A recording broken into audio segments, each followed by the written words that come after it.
할렐루야.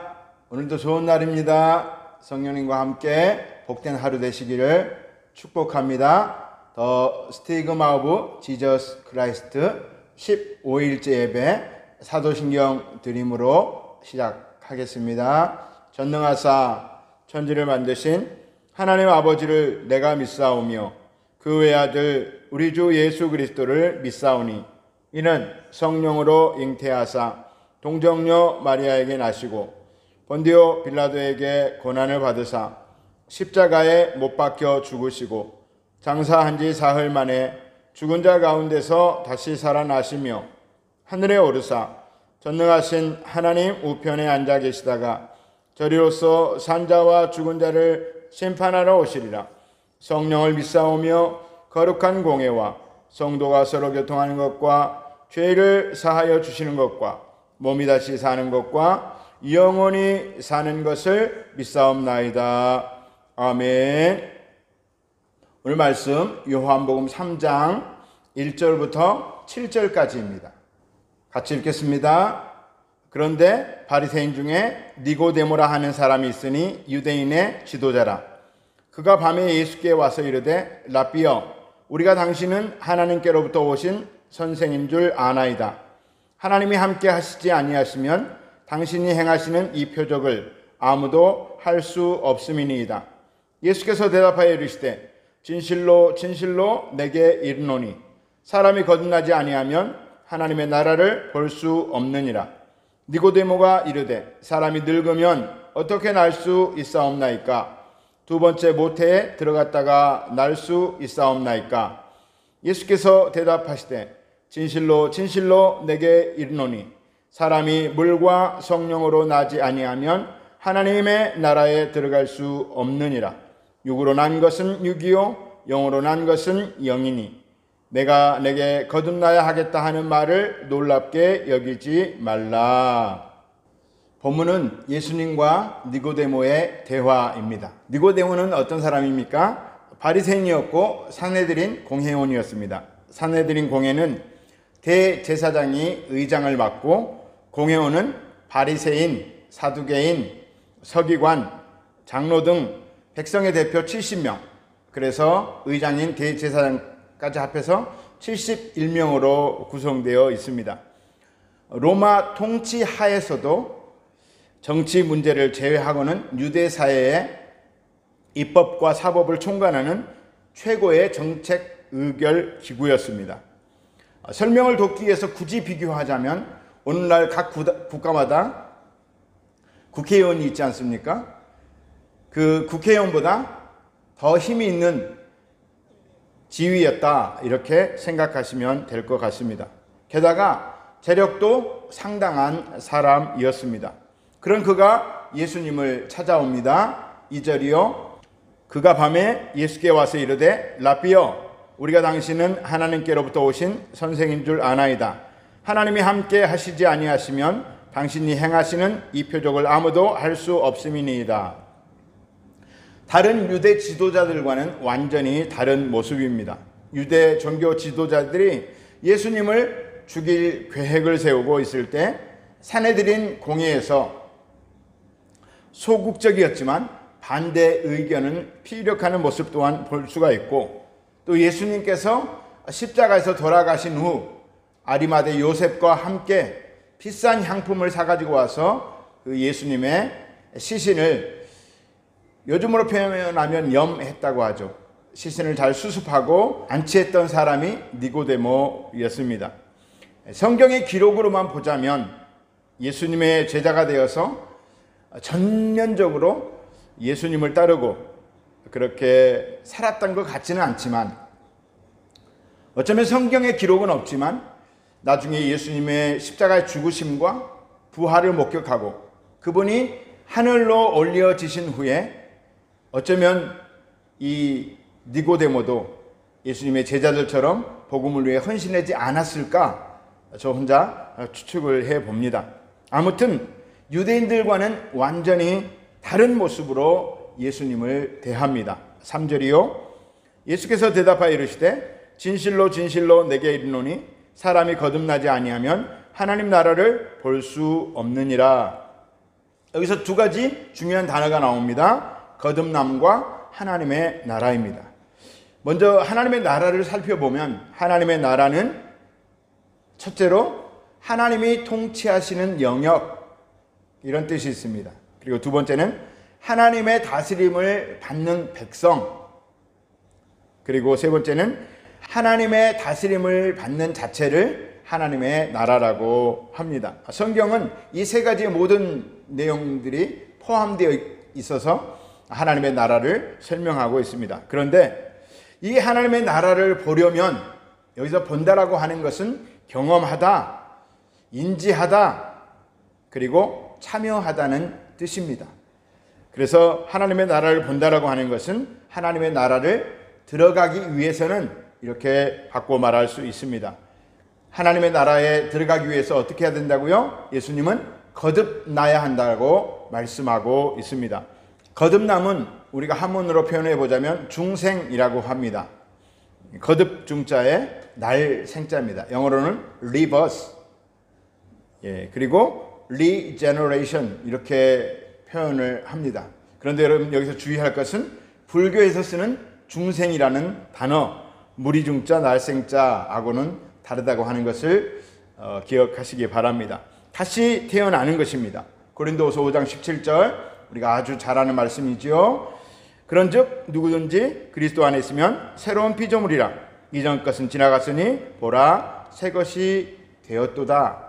새로운 피조물로 다시 태어나는 것, 그것이 거듭남입니다. 새 것이 되는 것, 그것을 거듭남이라고 하는 것입니다. 거듭나야 하나님의 나라를 경험하고 하나님의 나라에 들어갈 수 있다라고 예수님은 말씀하십니다. 이에 니고데모가 예수님께 여쭤보죠. 4절 5절이요. 니고데모가 이르되 사람이 늙으면 어떻게 날 수 있사옵나이까? 두 번째 모태에 들어갔다가 날 수 있사옵나이까? 예수께서 대답하시되 진실로 진실로 내게 이르노니 사람이 물과 성령으로 나지 아니하면 하나님 나라에 들어갈 수 없느니라. 4절에 보면 니고데모가 정말 영적으로 무지하다 이렇게 생각할 수 있는데, 니고데모가 아직 영적으로 깨닫지 못한 것은 사실이지만 실제로 예수님이 하신 말씀이 다시 어머니의 뱃속에 들어갔다 나와야 하는 것입니까? 이렇게 질문하는 것이 아니고, 그런 뜻은 아니지요. 그렇다면 거듭나는 뜻이 무엇입니까? 라고 질문을 하고 있는 것입니다. 이에 예수님이 답을 하십니다. 물과 성령으로 거듭나야 한다. 물과 성령으로 거듭나야 한다. 우리가 늘 듣던 표현, 그래서 우리가 의미를 잘 알 것 같지만 실제 알쏭달쏭한 표현이 물과 성령으로 거듭나는 것입니다. 물로 거듭난다라고 하는 것은 성경에서 물은 말씀을 상징한다고 말씀드렸죠. 물론 성령을 상징할 때도 있습니다. 그리고 이 물로 거듭난다라고 하는 것은 실제로 물침례를 나타낼 수도 있습니다. 참 성경은 어려운 책입니다. 하나님께서 또 예수님께서 직접적으로 그것을 다 풀어주시고 쉽게 말씀해 주시면 좋겠는데 그렇지 않아서 우리는 늘 그것을 연구하고, 어떤 학자들은 이렇게 생각하고 어떤 학자들은 저렇게 생각하고, 물론 성경의 기본적인 가르침을 벗어나지 않고 그 테두리 안에서 우리는 여러 가지로 생각해 보며 뜻을 헤아려 보는 것입니다. 그러므로 물침례가 맞다, 말씀이 맞다, 이런 주장은 소모적인 주장일 수밖에 없습니다. 중요한 것은 물침례가 목적하는 바입니다. 물침례를 어떤 사람이 받습니까? 예수님을 믿기로 작정한 사람, 예수님을 영접한 사람이 받는 것 아닙니까? 친구가 물침례 받는다니까 자기도 왠지 받아야 될 것 같이, 친구가 장에 가니까 장에 따라가는 것처럼, 친구 따라 강남 가는 것처럼 침례를 받는다. 그것은 진정한 의미의 침례라고 볼 수는 없지요. 진정으로 회개하고 예수님을 영접하는 사람, 그 의미로 받는 것이 침례입니다. 그러므로 침례는 그 침례 자체에 포커스를 맞출 게 아니라 진정으로 회개하였는가, 진실로 예수님을 믿기로 하였는가? 라고 하는 것입니다. 그러므로 물침내 포커스는 회개라고 하는 것, 그 회개한 사람만이 하나님의 나라에 들어갈 수 있는 것입니다. 그런데 이 회개는 내 능력으로는 되지 않습니다. 내 의지로 아무리 쥐어짜며 회개한다 한들, 하나님, 내가 눈깔 사탕 하나 훔쳐 먹었어요, 이런 뉘우침과 잘못의 고백은 할 수 있었지만 진심으로 내면의 고백, 그리고 우리가 죄인임을 깨닫는, 이 내가 원죄임을 깨닫는, 태어날 때부터 죄인임을 깨닫는, 이것은 내 의지로, 내 지성으로는 도무지 할 수가 없는 것입니다. 오직 성령 없이는 할 수 없는 것이고, 성령님의 감동으로만 내가 죄인입니다 고백할 수 있는 것입니다. 물론 우리가 입술을 열어서 고백해야 하지만 이것 자체도 성령님의 도우심이 필요하다라고 하는 것입니다. 성령님께서 내 영혼을 만져주실 때 비로소 진정한 회개가 이루어지고 하나님 나라의 백성으로, 하나님 나라의 자녀로 거듭나는 것입니다. 그러므로 5절의 핵심은 성령님을 통한 회개입니다. 이를 통해 우리는 거듭나고 하나님의 나라를 볼 수 있고 하나님의 나라를 소유하게 되는 것입니다. 6절 7절 말씀이요, 육으로 난 것은 육이요 영으로 난 것은 영이니 내가 내게 거듭나야 하겠단 말을 놀랍게 여기지 말라. 어머니 뱃속에서 육체로 태어나서 육체로 사는 것은 결국 사망의 길입니다. 왜냐? 모든 사람은 태어날 때부터 영이 죽은 상태로 태어나기 때문입니다. 영이 죽었다라고 하는 것은 그 영이 소멸되어 없어졌다라고 하는 뜻이 아니라 영 안에 하나님께서 떠나셔서 하나님과의 관계가 단절된 것을 의미합니다. 원죄를 가지고 태어난 인간의 비극입니다.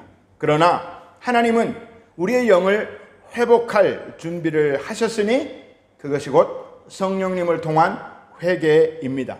그 회개를 통해서 우리의 영이 살아나고, 다시 말해 우리 영 안에 하나님께서 들어오시며 우리 안에 하나님의 나라가 이루어지는 것입니다. 이것을 거듭났다라고 우리는 표현하는 것입니다.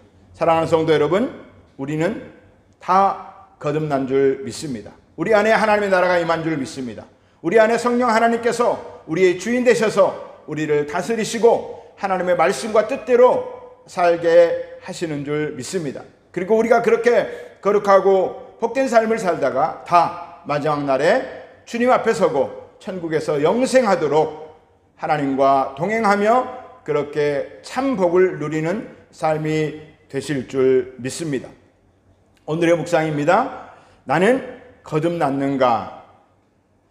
하나님의 나라가 내 안에 임하셨는가?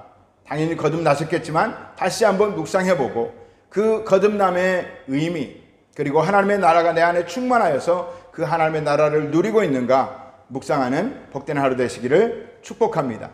이제 다 같이 기도하시겠습니다. 기도하실 때 하나님, 코비드19로부터 우리 모든 성도님들과 교회를 지켜주시고 예배를 지켜주시옵소서. 성도님 각 가정에 필요한 것 공급하여 주시고, 무엇보다 사랑과 화목이 떠나지 않게 하여 주시고, 우울에 침몰하지 않도록 우리의 영혼을 붙잡아 주시옵소서. 우리의 마음에 기쁨을 얻게 하여 주시고 성령님과 함께 힘있게 살아갈 수 있도록 도와주시옵소서. 그리고 생각나는 이웃들을 위해 기도하고 말레이시아와 대한민국을 위해서, 그리고 이곳에 있는 한인 교회들과 또 중국인 교회 모든 교회들과 온주민들과 난민들과 선교사님들을 위해서, 우리의 모든 성도님들 한 분 한 분을 위해서 우리 주여 삼창하고 기도하겠습니다. 주여, 주여, 주여.